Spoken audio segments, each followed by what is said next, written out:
Hello viewers and welcome to Economic Forum.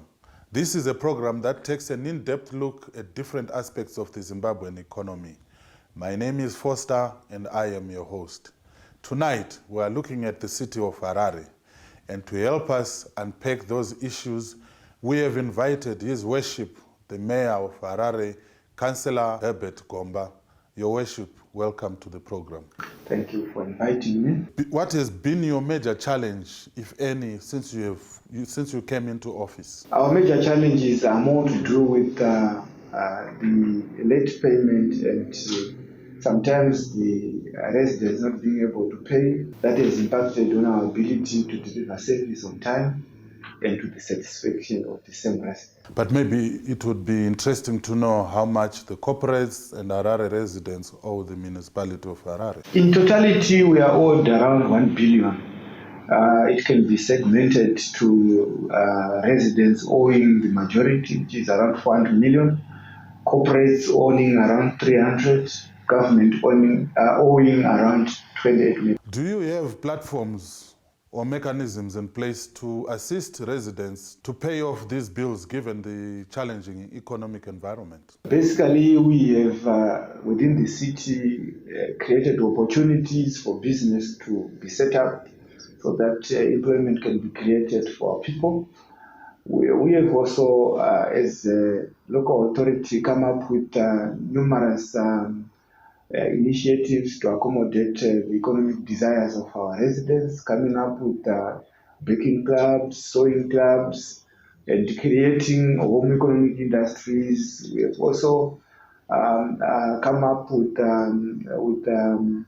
opportunities to which council flights out tenders to which people are supposed to come over and engage and do business with council. All these are meant to create business opportunities between the residents and council.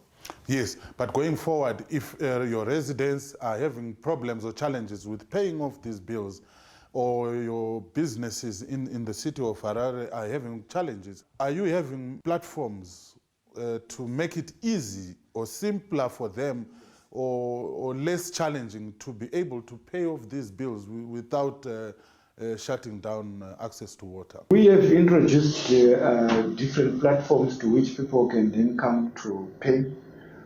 Besides that, the decentralization of the billing offices, we have also come up with platforms. The EcoCash platform is there.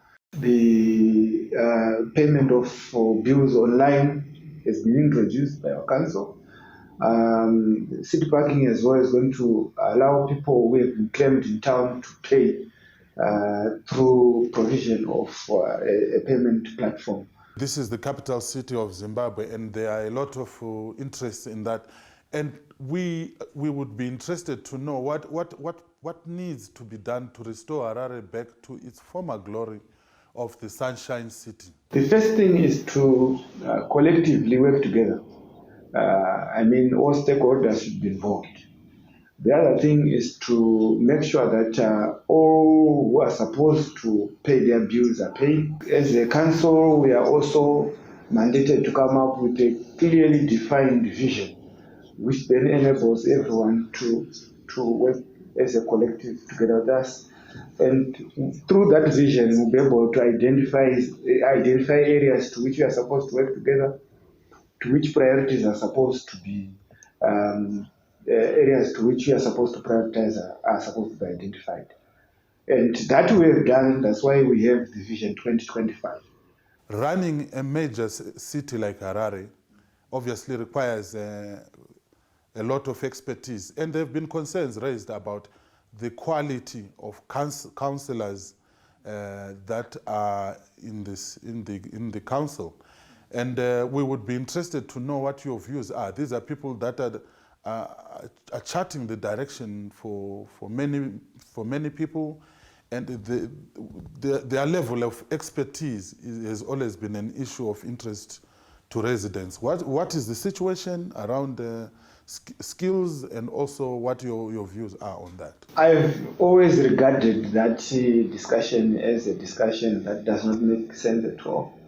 because if you look at the issues which are affecting residents or which are affecting the municipality, you can then understand that these are issues that can be understood by those who have gone to school and those who have not gone to school.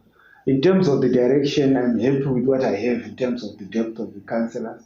What we need to do is to create a framework to which the councillors are supported by the residents, they are supported by business, they are supported by the government in terms of making resources available. And what is that kind of framework that you would want? We would want timeous payment of rates. People must not complain, they must not watch from afar, they must participate. The door is open, come forward. If you have an idea, proffer that idea to us so that we work together. But some will tell you that the economy is challenging and they cannot afford to pay. Exactly my point. If the economy is challenging, it is challenging to both stakeholders. It is not merely challenging in terms of those who are supposed to pay. It's also challenging to us. So if you are challenged by the economy, you then must not be able to come out and demand service. Because the same institution that you are supposed to be paying to is also challenged in terms of the environment that it is. A challenging economic environment, according to His Worship, the Mayor of Harare, Councillor Herbert GOBA. Join us for the next segment.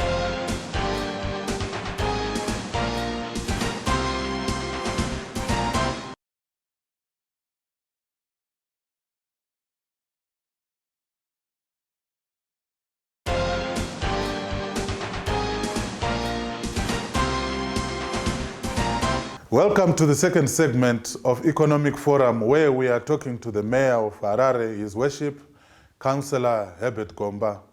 Your Worship, your vision in terms of improving the service delivery to Harare, is it attainable? And maybe you could tell us what that is. The vision is clear: to attain a world-class city status by the year 2025. I believe it can be attained as long as people are working together. We are not going to fall into another temptation to increase the timeline. We want to be able to be judged within the confines of the set timeline. If we fail, you can always come to the conclusion that we failed, but we failed within the confines of the timeline which we set out. You talk of being a world-class city, and maybe it's what, in your view or in your vision, is a world-class city? It's a city that is easy to live within, which is trafficable in terms of traffic, that's getting rid of the congestion. It's a city that has got good quality water, potable water that you can be able to drink. It's a city that has got roads which are well made for you to be able to traffic on. It's a city that is clean. Exactly the opposite of what is happening, Your Worship. Uncollected refuse, poor quality water, bad roads. Do you think that is attainable? That is a vision that is attainable given what is prevailing on the ground? Yes, because we are working on many policy interventions to address and arrest some of the challenges that you have alluded to. And if we had access to foreign currency like in the past, we were going to buy our own instruments of use for us to be able to deal with challenges that you have alluded to.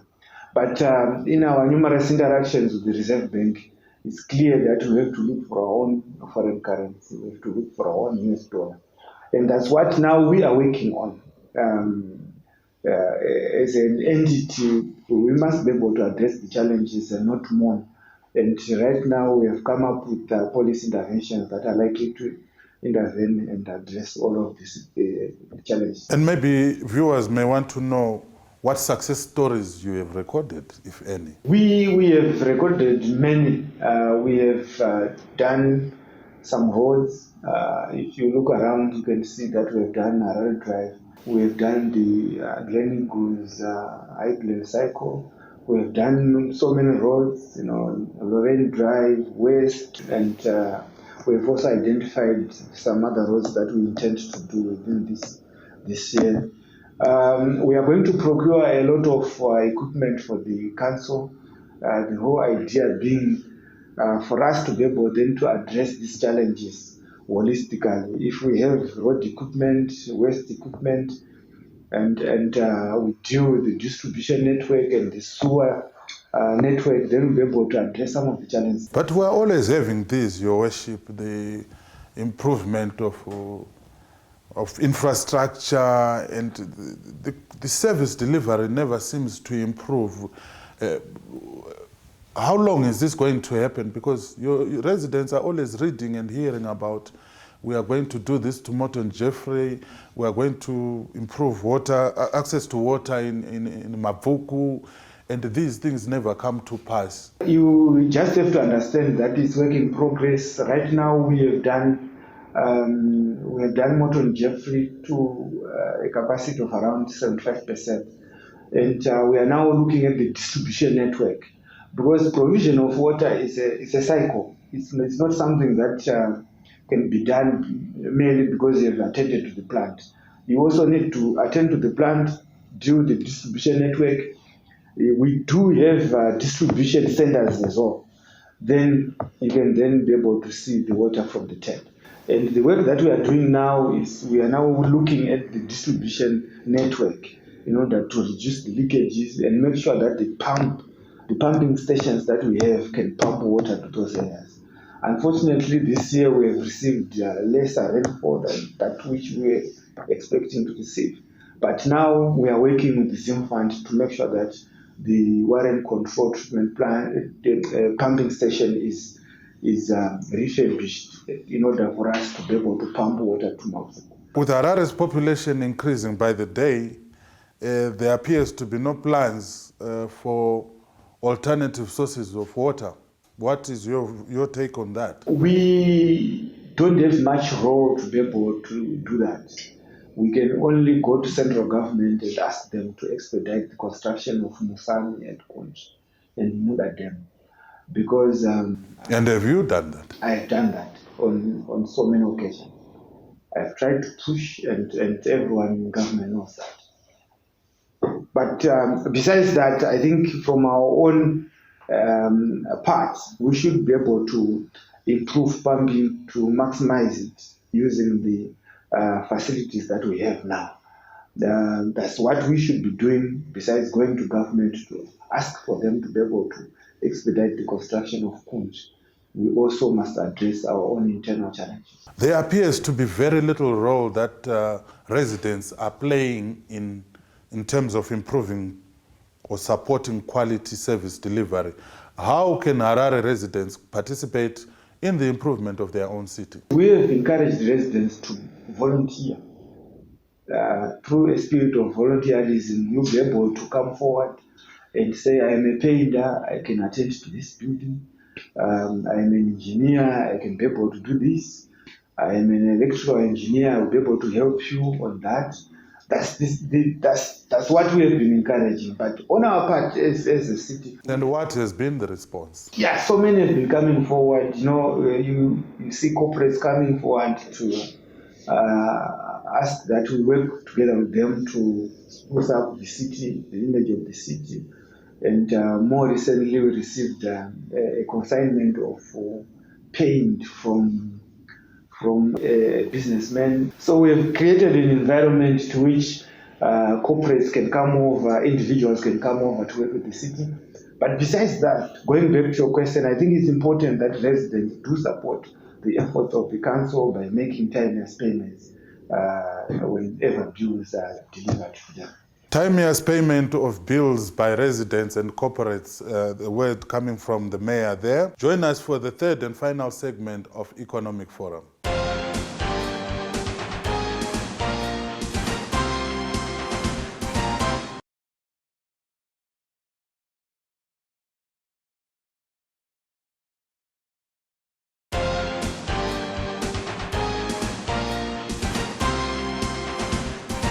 Welcome to the third and final segment of Economic Forum, where we are talking to the Mayor of Harare, His Worship Councillor Herbert Gomba, and we are going to be looking at issues of service delivery.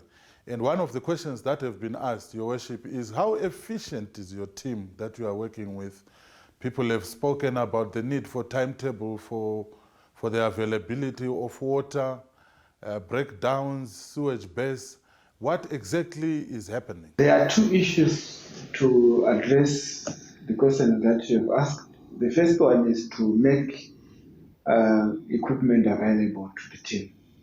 That is what we are dealing with as the policymaker. The other thing is that we have made some changes, and all of the municipal employees are now aware that we mean business. We have transferred some, we have disciplined some, and we have made pronouncements to the effect that a person should be dedicated to her or his work. And soon we are going to come up with a system that enables our employee to be checked when they are at work. That's a system that we intend to procure to make sure that they are coming to work on time and they are leaving when their time is up. Mshika, reckless drivers in Harare City. You appear to have failed to control them. We have not. In fact, we have flighted a tender inviting people to come up with a solution, that's putting up cameras in town for us to be able to identify them. We've just changed our strategy, and soon after the implementation of the camera system, we'll be able to identify them and catch them. But there have been allegations that these are not just ordinary people, these are people who have the power of senior officials, whether in the corporate sector and different aspects of the economy. Do you think even if they are caught on camera, anything is going to be done? Do you have the capacity to deal with those? If we have the evidence, then we'll be able to have the capacity to deal with them. Remember, in terms of the bylaws, we have the capacity to throw away a vehicle and to impound a vehicle. We'll be able to use those and to strengthen our policy by making it difficult for anyone to release the vehicles unless council is approved for them.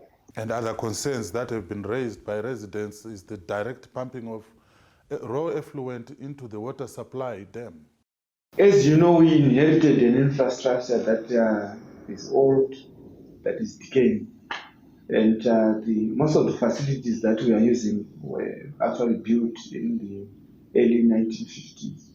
And what we are doing now is to make sure that we refurbish, we replace the infrastructure. And we cannot rule that out, that effluent has been discharged.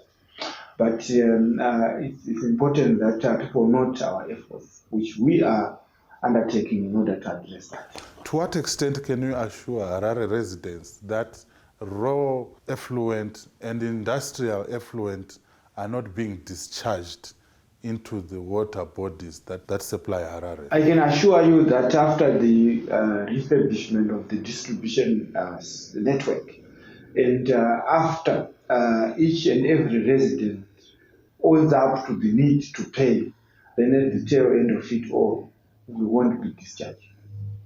So it's collective effort on the part of everyone. Yes, and also issues have been raised about, obviously, with changing times, you have inherited old systems.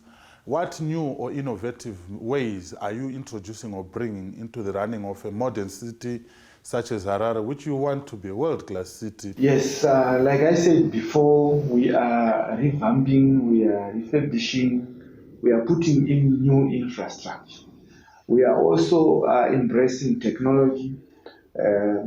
Soon you will see that besides the camera system that I've talked about, you also see that we are going to introduce a new billing system that is real time, that enables you to see if you have made a payment. You can actually see that you have made a payment through a message that comes to your phone or through another interaction model that can be arranged through the system.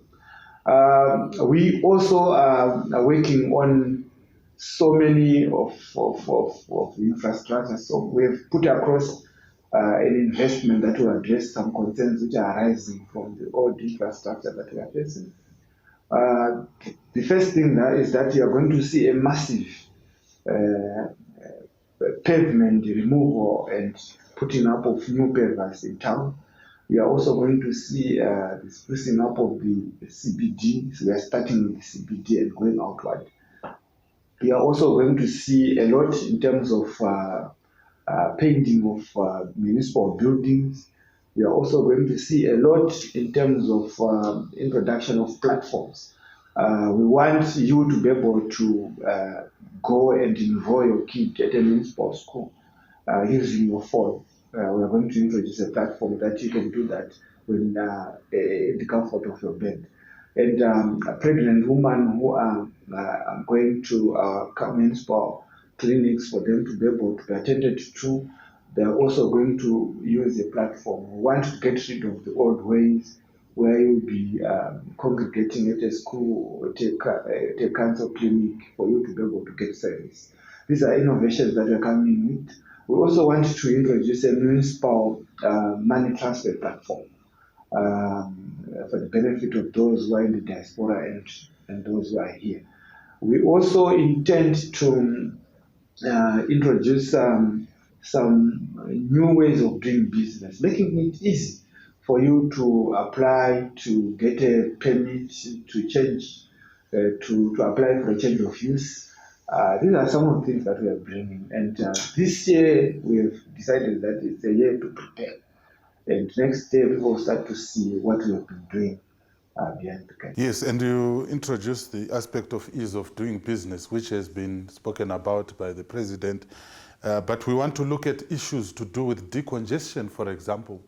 How do you get people to have ease of doing business in Harare CBD when the city center is congested? Yes, we have made land available for the construction of malls out of the CBD for people to use those malls for them to be able to transact their businesses and purchase goods that they would want to purchase from. That would mean that certainly some of the people will be moved out of the CBD. But again, we are working on our Harare master plan. A master plan that would entail the introduction of, that is, if the economy improves, the introduction of highways, of spaghetti roads, you know, about those things that people always talk about.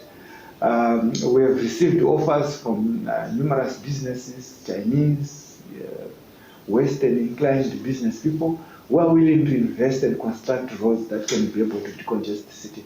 But again, we are now working on the model, repayment model.